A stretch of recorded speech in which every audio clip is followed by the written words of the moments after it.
Good morning. We've had our bump. Bump's done, finished and over. It's lovely to see you belatedly on our Easter Monday.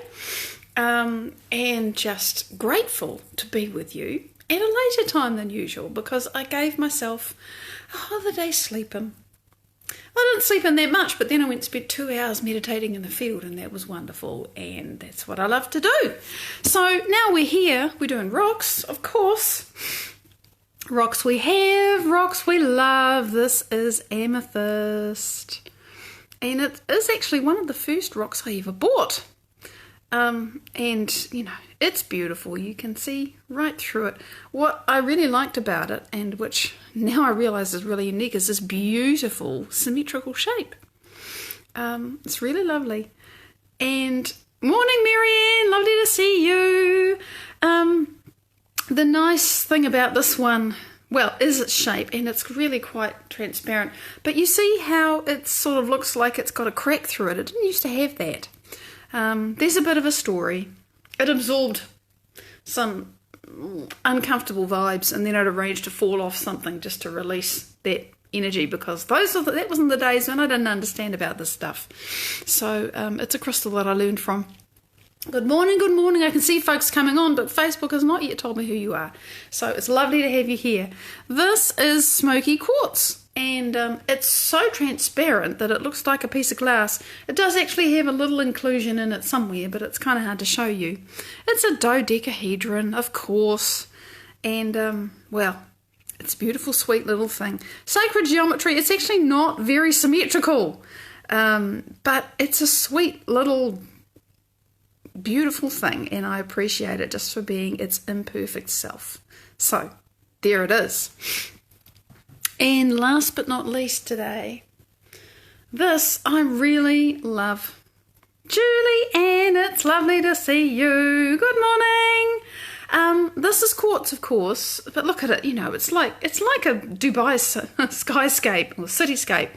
It's amazing. It's black because it's been irradiated. It's radiation that turns white quartz black. And there's all this beautiful, look, there's a little bridge there. There's all this beautiful detail. It's very shiny. I went to a crystal fair. Morning, Anthony. Lovely to see you. With no intention to buy anything. And I was actually pretty depressed that day. I didn't really know that I was quite depressed that day, but I was low. But I just, you know, and I was in great poverty of mind and spirit. But this squawked at me, and I just decided to, you know, pay the money. It wasn't that much, and I'm very glad that I did.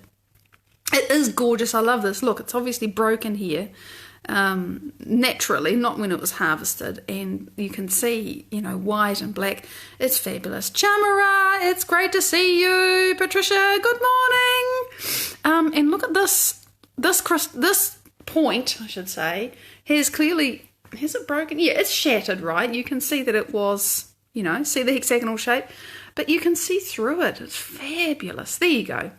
So, you know, phantom, whatever. I don't get too tied up in all those details. Now, before I put it down, I got to show you this. Look at all this detail here. And this stuff, right, I'm going to try and show you. Can you see all these shapes here, which have this particular... See, there are kind of rhomboid shapes. There you go. You can see it. It's diamond shaped. This quartz grew on top of calcite. That's the shape, the negative relief of calcite. And then something acidic came along and dissolved the calcite, and all we've got left is the imprint of it. I think it's fantastic. So, yeah, this is just quartz, Patricia. Just quartz. She says it's fabulous. And it's black because it's been irradiated by, you know, Earth radiation. David, it's great to see you. Gorgeous. Love. Hello. Showing off one of my favourite rocks. I love them all. I really do. They're all fabulous. But this one, when it puts its hand up, it's like, oh, yay. So, there it is. We've done our rocks for the day. I never get tired of showing off rocks. Oh, love to you all. It's great to have you here. Now, today... I want to talk about, and this was what inspired me with this rock, right? There's one thing, there's another thing, and there's a bloody great hole between them. I want to talk about the gap.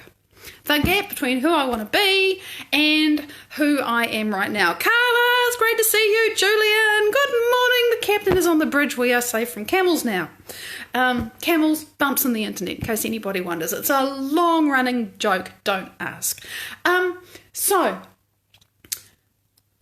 it is human to desire to do, be, have, whatever it is, more. That is human. There is nothing wrong with that.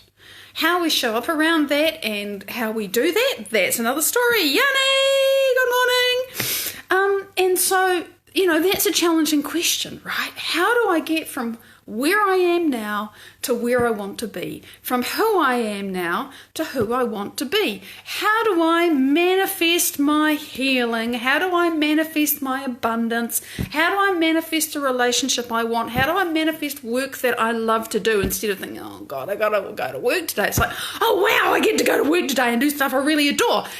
How do I do that? And I remember one way and another asking and living the desperation and the don't have the answer of that question for many years because I just didn't understand about a whole lot of stuff. So I want to talk about that today because I thought that for me to feel abundant, I needed money. And I thought that for me to have meaningful work, I needed to get a great job. You get the idea. I thought that for me to be healed, I had to get better. Oh, bless you, Yanni. Oh my God, it is late. Early. And so how did I make that, how did I get from A to B? And the thing that helped me understand this gap, right? Because I thought, I need something outside of me to change before I can feel differently inside me. And many of us will say, well, of course you do. If you're in a really shitty home situation, you need people to stop being nasty to you. It's really logical. If somebody's sticking a knife in your hand, you need them to stop doing it so it stops hurting, or at least it can start healing. And if someone's sticking a knife in my hand, I really want them to stop too. Obviously, I'm not talking about that kind of extreme situation. Although there's probably somebody who could unravel a philosophy of that, but I'm not going there today. The point being that I, in my thinking and feeling and choosing and acting and talking and behaving and everything, was very lackful. It was who I was.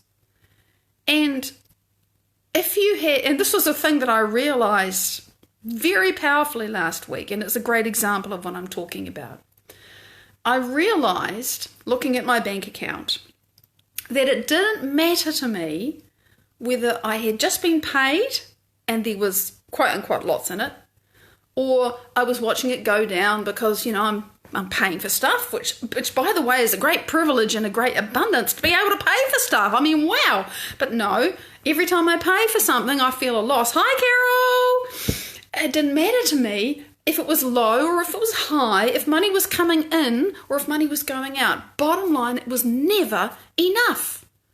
And I had this light bulb go on in my head. Oh my God, if there was $100,000 in there, it still wouldn't be enough. I would find a way to affirm my reality that I never have enough money.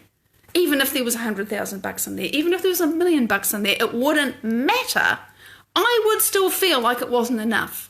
And I would find a way to feel like it wasn't enough. The amount of money in my bank account has nothing to do with me feeling like there's never enough. That is a program that I've been running. And it's actually been a really, really interesting weekend because I've been very deep changes. Maria, it's lovely to see you. I can't explain. I don't know. All I know is I'm not who I was 3 days ago, and I'm kind of still working out who I am now because it's like the lackful foundation of my world is quietly being removed, and I don't really know what's coming into the gap, but at least that awful lack is starting to dissolve. Neurologically, there's a bunch of pruning going on here, and my cells are having to get used to different chemistry, and I tell you, it's been messy, but I'm kind of grateful. So, quantum law, right? manifestation, law of attraction, 5D creation. 3D creation means you go buy a house, you get a mortgage, you do the whole thing of looking at 42 houses, which is what I and my first husband did to find this one. And you go and get the mortgage and you expect to take 25 or 30 or however many years it is to pay it off. That's three-dimensional creation. It takes a long time. It takes lots of work, whether you like it or not. 5-dimensional creation, quite different. The two wine glasses that are the same, and if you wet your finger and you rub the top of one of them and you make it sing, the other one will sing all by itself. That's because this one is making a resonance and it picks up this one and says, oh, you're the same as me, let's resonate together. So when I am a resonant match for lack, that's what I'm going to have. Period. Nothing else can make it into my life. End of story. Beginning of story. Middle of story. The whole story is the fact that I am this wine glass resonating with lack. And the only thing that can get to me is more lack. I am this wine glass resonating with sickness. It is my identity. It's who I am. Sarah, lovely to see you. Great to have you on. And so, I keep resonating with that. I keep saying, I'm sick. This is the thing I've got wrong with me. This is what's happening in my life. It's bad. And it becomes who I am. And that is all I can attract. And that is the gap right there. I am lonely. I don't have someone to love. I am incomplete. I really need somebody in my life to make me feel good. You're resonating with that frequency, and that's who you are, and that is who you're being, and the universe has to endorse who you're being, and that is the only stuff that can get to you. That's just how it works. It's brutal, but it's also liberating, because it means, oh my God, if this is the signal I'm sending out, if somebody's rubbing the top of my wine glass, the divine observer, to say, well, what are you resonating with today? Let's have everything that's the same as you come and be with you. Berna, Linda, lovely to see you, gorgeous beings. This is how it works. And so the gap is, if you like, we have to change our tune. I have to stop being a wine glass of this particular shape, and I have to become a wine glass of this particular shape. I have to change my resonance. I have to change my state of being. I have to stop looking at all the reasons I can find why the money in my bank account isn't enough. And I indulge my addiction to lack. And oh my God, the amount of please give me another experience of lack. I'm so used to it. I want to feel lack. And it's like my body screaming at me. Thought after thought after thought after. Look at thing and it was so intense over the Friday, Saturday especially. Got easier. Saturday I spent about 4 hours meditating. I was no good for anything else. And as Dr. Joe Dispenza, my hero, has said, there have been times and I felt like I was losing my mind. And I was, because I needed to lose that mind. And I was very aware that was what was going on. It was not fun, but oh my God, I'm so grateful. And I knew and I understood. And it was like, okay, I'm just going to go with this. I'm going to spend the time in the field because I'm not going to do anything else. It was painful. God, incoherence. But this is my leg screaming at me because I'm pulling my attention away from it. I'm disinvesting myself from this old personality that has undergirded everything about who I've been. And the universe has had to endorse who I've been. It has no choice in the matter. We're the ones who have the choice. The universe has no choice. It must endorse who I'm being. And it must endorse who you are being. And if you wonder who you're being, look at your life. Look at the parts that you like, that you love. You're really good at being those. Look at the parts that you don't like, don't love. You are really good at doing those too. And this is finally, I remember the point I wanted to make. It takes just as much energy and attention and dedication to be really lackful as it does to be really abundant. It takes just as much energy and focus and attention to be sick as it does to be well. It does take just as much energy to invest in a negative frame of mind as it does in a positive frame of mind. And I don't mean, I'm happy. I mean something that's so clear and so coherent and so calm and so, I am this, that you become what you desire. It takes just as much energy. And you know why it's so hard to do the thing that we want and so easy to do the thing that we don't want? Because we're just used to it. Vicky! Morning! We're just used to it. We are totally used to being who we're used to being, and we just think it's hard to be somebody else because we're not used to it. We're not familiar with it. We don't know how to be that person. And, I had this, and it was so clear to me, particularly on Sunday morning. I got up, I did my meditation, because, am I going to miss that out now? No, I got to create a new self. And I remember looking in the mirror and seeing my face as a complete blank. And beyond that, not feeling many feelings, just, And the realization, just about all of my feelings, almost all of them, have sat on this foundation of, I have to overcome this baseline feeling there's not enough. So every single smile, every single whatever was like, there's not enough. I'm going to do this, And I never recognised that, but I saw it and I thought, okay, that's why everything is blank, because now I get to not coerce any reaction or response from myself. There was a degree of coercion to survive, nothing wrong with it. God, it served me well. I just can't do it anymore. I won't do it anymore. It's no longer me. And it's really interesting when you're watching and experiencing and listening to and feeling the death of an old self. Really, truly dying. Just gone, going. And to think, there's only this that I have, and it's this intensely crystalline purity of presence. And it's rather uncompromising about how it shows up now. That's all I can say. That's all I know. So the gap between who you are now and who you want to be is always about the fact that you know how to be who you are now. And if you love it, that's awesome. Yay!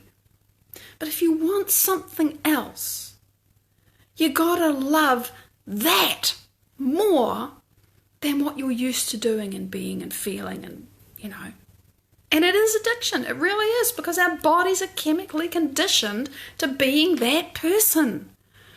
Our bodies know how to be that miserable, lackful, weak, sick, whatever, insert your thing there. Our bodies know how to do it, and the body becomes the mind. You understand? You, the consciousness that wants to do something and be something else, have to recognize that when your body is saying, I don't feel like that, I don't know how to be that, let me go back to doing what I know. It's running a program, and you as the mind have to get louder and stronger and more determined than that. And it takes passion, and it takes determination, and it takes going deep into your own operating system to make those kinds of changes. I could never have made this change by talking myself or yelling myself down. No, this is profound stuff. Great point, Linda. Yeah, exactly. But I find it's less conscious for me than that. Riverdale, Kathleen, it's great to see you. For me, the realizations come after the energy has shifted, because I go into the field where I'm just awareness. And I've been doing so much surrendering. I've been so much letting go. I can't say it any more than that. But I've realized what I've been surrendering, and it's this need to survive by, first of all, really coercing and controlling myself, because what else are you going to do? You can't lose the plot every 5 minutes, or you can't get on in the world. But when that's all based around managing a deeply held state of lack, the whole thing's got to go. Oh, and totally, Liv, by the way, I did not want to talk to anybody. I did not want to... I completely unplugged for particularly Saturday. I couldn't handle any external input. Even my husband was like, honey, I don't know what to say to you. Because there was so much that was, I knew neural pruning and biochemistry changing. I didn't know who I was. And I thought, yeah, this is okay. I'm just going to meditate because I need to figure out who I am. Well, that's not a figuring out. I need to create who I am. I need to connect with who I am. This kind of change is so profound. And I'm so grateful because it's this freedom from... I can't even tell you exactly what yet. I'm not far enough away from it. I just know that this is profound enough that a lot of those old responses, I can remember them, but they're not really there for me anymore. It's really, yeah, like I say. So the gap is you being familiar with who you've been, not being nearly familiar enough with who you want to be, and realizing that your body has become the mind of that old person, and then you have to take your power back. You have to become the mind and create this new self. That's what we're about. I haven't talked much about the how, but clearly my how is the work of Dr. Joe Dispenza. I haven't found anything else that works so well. And yeah, sometimes people make it hard. Sometimes people find it hard. Yeah, of course they find it hard, Carol. Carol, I've found it hard. It isn't easy, and it's hard to change because of this biochemical conditioning and because of the superhighway in my brain that goes straight to lackfulness. So yes, it's really hard, but the point is, if it was easy, everybody would be doing it. And really, I'm just saying, if you're in love with your future more than you are in love with your past, you will find a way. And I've said enough how it is that I do it. I'm so grateful that I've found a way to do it, which is repeatable, it's science-based. Anyone can do this if they're willing to do the work. I'm so grateful I can say that because I know it's true. From my own experience, not just from the many stories of others that I've listened to, because they inspire me, because they tell me what's possible. And so I'm like, oh my God, you did that? Yeah. Yeah. Oh, you need not to need others to need... Yeah, exactly. Let go. It's something I've had to do a lot of in the last few days, is let go. And totally create myself. So, that's another whole story. I know I'm out of time. It's beautiful to share with you. I'd love to know what your questions are, because I love answering your questions. Thank you for joining with me later than the usual time. I'll see you tomorrow with much love. Bye-bye.